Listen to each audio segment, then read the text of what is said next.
Dr. Mikuriya's name came to us with the highest of accolades from Dr. Behrman, and upon researching his accomplishments, we knew we had found a man truly worthy of our reverence within the movement. This plaque is in recognition of a lifetime of work, courage, and fortitude in fighting the insane drug laws of our time, and almost single-handedly reintroducing the medicinal application of cannabis to over 2 generations of physicians. We honor you for your devotion to the bedrock human principles of reason, common sense, scientific objectivity, and freedom. Your determination in fighting small-minded government bureaucrats to bring the truth about medicinal cannabis to the American people and the scientific community is an inspiration to ours and future generations.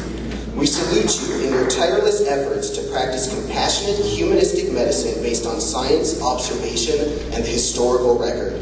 We therefore present this award with the greatest of respect and admiration from Normal at UCSB.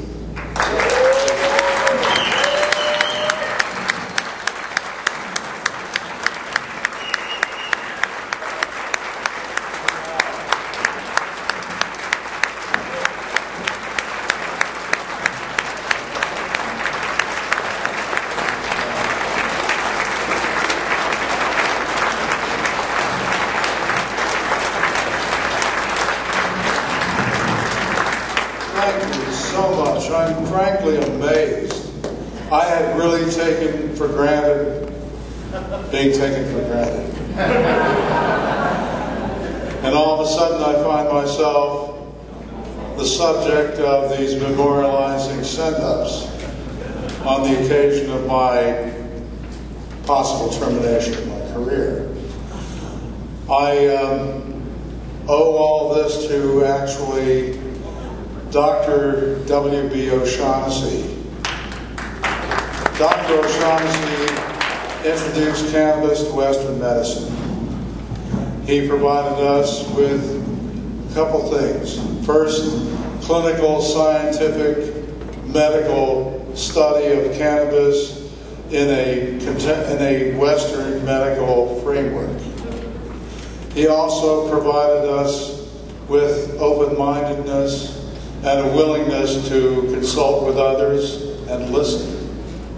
He went to visit with the dissipated and the depraved in various cannabis shops, in addition to trying cannabis on animals of different species, healthy humans, probably of the medical student genus, and finally of different medications, of different illnesses.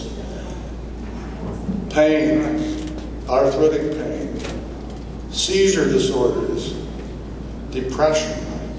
He described in one of his citations the first treatment of chronic severe depression. And even though it came from a different culture, the Persian medical system provided a clinical framework that we all assume today.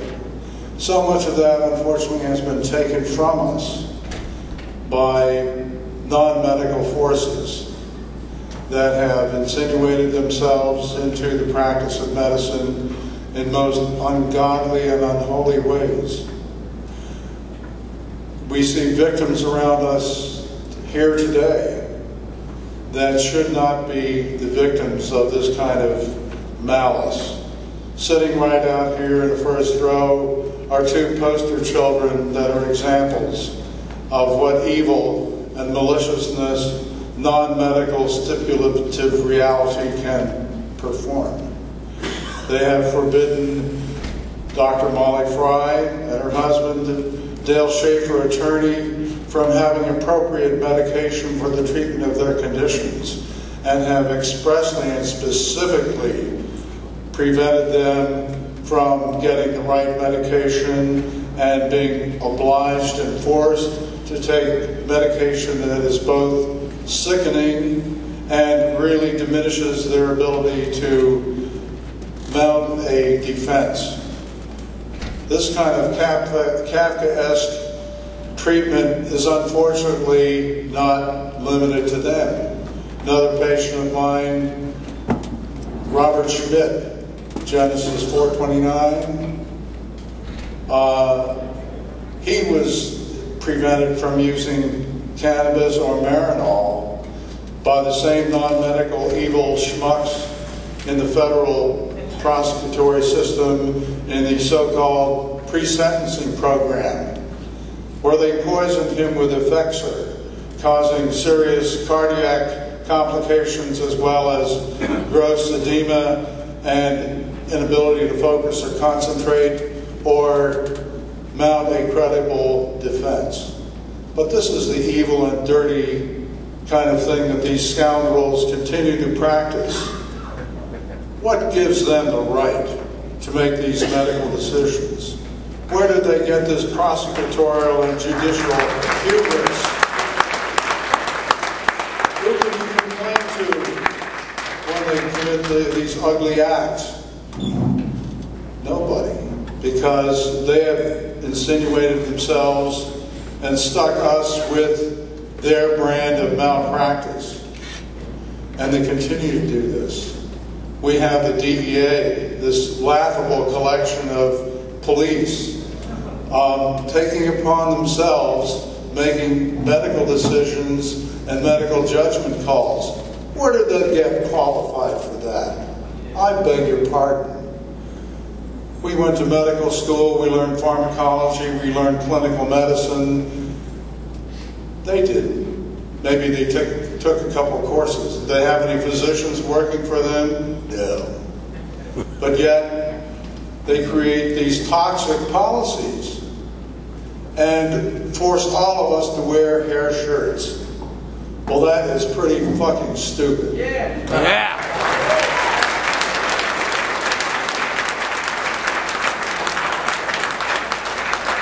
As I am accorded the privilege of being able to mouth off with less fear of reprisal,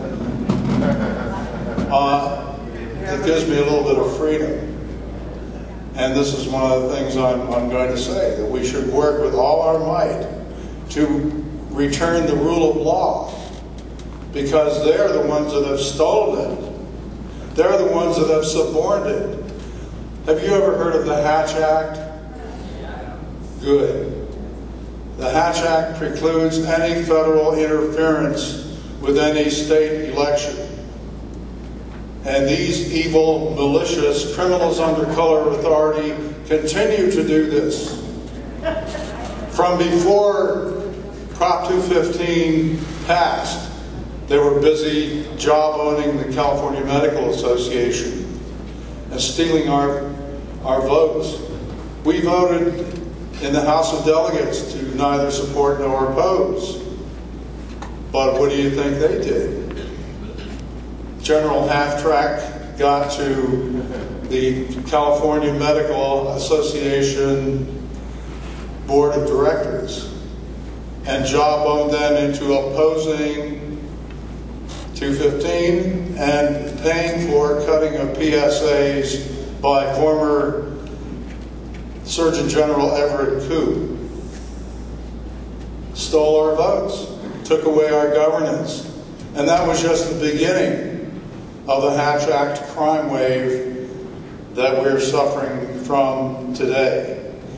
Molly and Dale are just the most latest and obvious victim of this stipulative reality viciousness.